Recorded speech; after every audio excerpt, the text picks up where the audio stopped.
ये है एक एंजल की कहानी जिसे धरती भेजा गया था इंसानों को समझने के लिए, जिसके लिए वो नर्वस थी पर साथ ही एक्साइटमेंट भी थी नए लोगों से मिलने में। एंजल के पास दो मुश्किल फैसले थे क्योंकि उनके रूल बुक के हिसाब से एंजल खुद को धरती पे दो तरीके से इंट्रोड्यूस कर सकती है। पहला, या तो वो खुद को एंजल बताकर सभी के सामने भगवान बन जाए, नहीं तो दूसरा एक नॉर्मल इंसान बनकर उनके साथ घुल मिल जाए, जो कि उसके लिए मुश्किल फैसला था क्योंकि वो इंसानों से बस दोस्ती करना चाहती थी। खैर अभी के लिए तो वो बस सोना चाहती थी और वो यह जगह ढूंढने की कोशिश करती है पर उसे नहीं मिल पाती। इसका मतलब क्या उसे घर जाना पड़ेगा? नहीं, और घर भी नहीं जा सकती। नसीब से उसे एक बंगला दिखाई देता है जिसका एक कमरा खाली होने के कारण वो उसकी बालकनी में सोने का फैसला करती है और अगले दिन अपने काम को फिर से जारी रखेगी। और इस तरह वो आ पहुंची सिंटारो के घर। टोवा सिंटारो के लिए कई तरह का खाना बनाती है पर इससे तो सिंटारो की आदत भी बिगड़ सकती थी, पर फिर भी टोवा उसे ऑफर करती है, क्या मैं तुम्हें खिलाऊं? सिंटारो ना ना, और वो तो पहले ही निवाले में इस खाने का दीवाना हो चुका था और इसकी लगातार तारीफें करे जा रहा था और खुद से सवाल भी करता है कि आखिर क्यों मैं हाथों से बनाए खाने से इतना दूर रहने लगा। सिंटारो साफ दिल की अच्छा खाना बनाने वाली एंजल टोवा के लिए कुछ करना चाहता था पर वो समझ नहीं पा रहा था और टोवा से भी राय मांगता है। टोवा तो उसे कुछ भी करने से मना करती है क्योंकि सिंटारो पहले ही उसके लिए कितना कुछ कर चुका है, पर एक चीज है जो कि चाहती है सिंटारो से बताए कि आखिर बाथटब इस्तेमाल करते कैसे हैं। डिनर के बाद सिंटारो से समझा देता है कि बाथरूम में ठंडा और गर्म पानी कैसे आता है और यहाँ का सिंक काम कैसे करता है। वो तो नहाने चाहती है पर सिंटारो उसके विचारों में खो चुका था, जो कि अच्छी बात नहीं है। इसलिए सिंटारो टीवी देख के अपने मन को बहलाने की कोशिश करता है, पर फिर भी लगातार वो उसी के विचारों में खो रहा था, जिस कारण सिंटारो खुद को मुक्का मारते हुए पढ़ाई करने बैठ जाता है।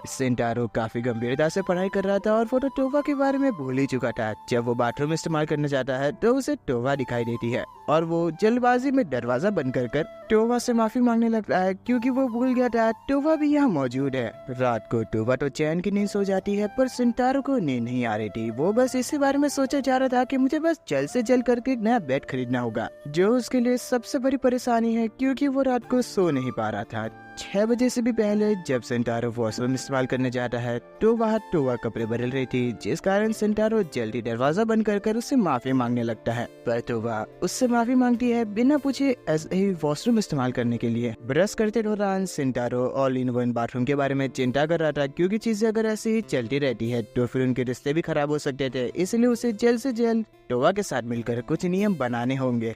पर उसकी बुरी किस्मत क्योंकि एक और एम्बैरेसिंग मोमेंट हो चुका है। 2 दिनों से सिंटारो ने ढंग की नींद नहीं ली है और वो हाई स्कूल जाना भी अवॉइड नहीं कर सकता क्योंकि वो एक स्टूडेंट है जिसका अभी काम से पढ़ाई करना है। सिंटारो को खुश रखने के लिए टोवा भी उसके साथ हाई स्कूल जाना चाहती थी, पर सिंटारो उसे अपने साथ नहीं ले जा सकता था क्योंकि सभी तुम्हारी ओर ही जान देंगे, तो फिर आप छुट्टी क्यों नहीं ले लेते? नहीं, और वो स्कूल जाने से पहले टोवा के लिए कुछ पैसे छोड़ के जाता है और उसे सलाह देता है कि तुम घर में बैठ के मेरा इंतजार कर सकती हो, आराम करना, यहाँ टीवी देख लेना, अपना ध्यान रखेगा सिंटारो सामा। रास्ते में सिंटारो टोवा की चिंता करता है पर इस हालत में अभी उसे खुद की चिंता करनी चाहिए। उसका पूरा पेट भरा हुआ है और उसे नींद आ रही है, पर सोइची नाम का लड़का सिंटारो को जबरदस्त गुड मॉर्निंग विश करता है जिससे वो उल्टी ही कर बैठा। सुमे नाम की लड़की सोइची को ऐसी हरकत के लिए डांटती है और सिंटारो से वो सवाल करती है कहीं तुम्हें चोट तो नहीं लगी ना? पर वो दोनों ही सिंटारो का चेहरा देखकर हैरान थे क्योंकि वो बीमार लग रहा था और सोइची तो ये तक पूछ लेता है कहीं कोई भूत का साया तो नहीं है ना? भला सिंटारो ने कैसे बताया कि एक एंजल का साया है? सिंटारो अपने उतरे चेहरे की वजह बताता है कि बस वो आजकल ढंग से नींद नहीं ले पा रहा है, पर सुत्सुमे उसकी काफी ज्यादा चिंता कर रही थी क्योंकि वो घर में अकेला भी रहता है और वो ढंग से नींद नहीं लेगा तो फिर कैसे चलेगा। इससे बेहतर है कि वो एक हफ्ता छुट्टी क्यों नहीं ले लेता। इतनी छोटी चीज के लिए भला वो क्यों ही छुट्टी ले? पर सोहिजी को काफी जलन होती है और वो सुत्सुमे से कहता है इतने अच्छे से मुझसे भी बात कर लिया करो। नहीं, वो दोनों ही छोटी मोटी नोकझोंक शुरू कर देते हैं, जिस कारण सिंटारो ने कॉमेडी कपल कहता है, जिसे सुनते ही सुत्सुमे नाराज हो जाती है और घर पे टोवा पूरी साफ सफाई और लॉन्ड्री का काम करने के बाद बेड पे आराम करने का सोचती है, पर उसे सिंटारो की चिंता हुई जा रही थी और उसे याद आता है सिंटारो तो शाम को घर आने वाले हैं, ऐसे भला वो कैसे खुश रह पाएंगे। लंच टाइम के दौरान सुत्सुमे सिंटारो की कुछ ज्यादा ही चिंता करने लगती है क्योंकि वो सिर्फ जूस पी रहा था, ऐसे तो उसे पूरा न्यूट्रिशन कैसे मिल पाएगा और शरीर भी कमजोर हो सकता है। वैसे मैं कुछ दिनों से सोच रही थी कि मैं सुबह खाना बना के लाती हूँ अपने लिए, तो फिर तुम्हारे लिए भी एक लेकर आ जाऊँ। एक बनने से मुझे ज्यादा दिक्कत नहीं आएगी। बहती गंगा में सोइची भी हाथ धो लेता है कि अरे काम करो, मेरे लिए भी बना के लाया करो। नहीं, 3 हो जाएंगे और मुझे दिक्कत होगी। और वैसे भी तुम्हें घर से खाना मिलता ही तो है। देखो तुम कम मत समझे, हाई स्कूलर का पेट काफी खाली होता है। सेंटारो ने ये नहीं बता सकता कि वो टोबा के हाथ से बना खाना खा रहा है, इसलिए उनकी तसल्ली के लिए सिर्फ ये कह देता है, अपने काम के दौरान मुझे खाना खाने मिल जाता है। उन दोनों की नोकझोंक के बीच सेंटारो टोबा को देख लेता है और उन दोनों की नजरों से छुपते छुपाते वो टोबा को छत पे आने के लिए कहता है और वो भी वहाँ से भाग जाता है, जिसे देख सुत्सुमे चिंता कर रही थी कि भला ये क्या कर रहा है।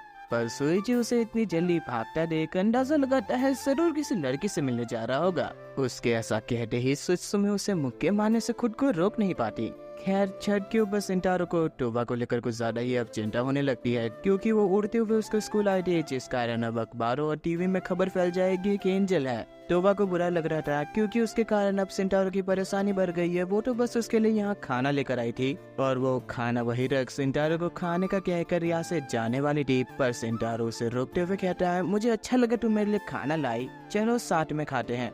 वो दोनों साथ में मिलकर खुशी खुशी खाना खा रहे थे और दूसरी ओर सुत्सुमे टीचर की मदद करते हुए अपने पहले ब्याह सेंटारो के बारे में ही सोचे जा रही थी। असल में जब बचपन में सुत्सुमे घर जाने का रास्ता भूलकर खो गई थी, उस पर वो रूठी जा रही थी और कोई उसकी मदद नहीं कर रहा था, पर सेंटारो नाम का एक बच्चा उसकी मदद कर देता है घर ढूंढने में। वो पहली बार था जब सुत्सुमे को किसी लड़की से पहली नजर का प्यार हुआ था, पर वो केवल उस लड़के का नाम ही जानते थे। 10 साल बाद जब वो एक हाई स्कूल में एडमिशन लेती है तो सुइची एक ही क्लास में होने के कारण खुश होते हुए एक लड़के से टकरा कर उससे दोस्ती ही कर लेता है। पर ऐसे अचानक स्थिति के कारण सुत्सुमे उसे कहती है, लोगों के बारे में भी तो सोचो। उसकी पर्ची पे सेंटारो तो कुछ समय न बढ़कर उसे यकीन नहीं होता और वो उस लड़के को बताना चाहती थी, मैं वही हूँ 10 साल पहले की लड़की। सुत्सुमे को यही लग रहा था उन दोनों का मिलना बस तकदीर में लिखा गया था। प्रेजेंट में सुत्सुमे विंडो के बाहर सेंटारो को देखती है, जो कि टोबा को छुपते छुपाते घर भेजने की कोशिश कर रहा था, पर एक लड़की के साथ उसे देखकर वो काफी ज्यादा घबरा रही थी और वो बस जानना चाहती थी कि ये लड़की है कौन। टोबा सेंटारो को जल्दी कराने का कहकर वहाँ से अपने पंख फैलाकर निकल जाती है, जिसे सेंटारो रोकने की कोशिश करता है, पर सुत्सुमे को अपनी आंखों पे यकीन नहीं हो रहा था कि उसने भला ये क्या देख लिया।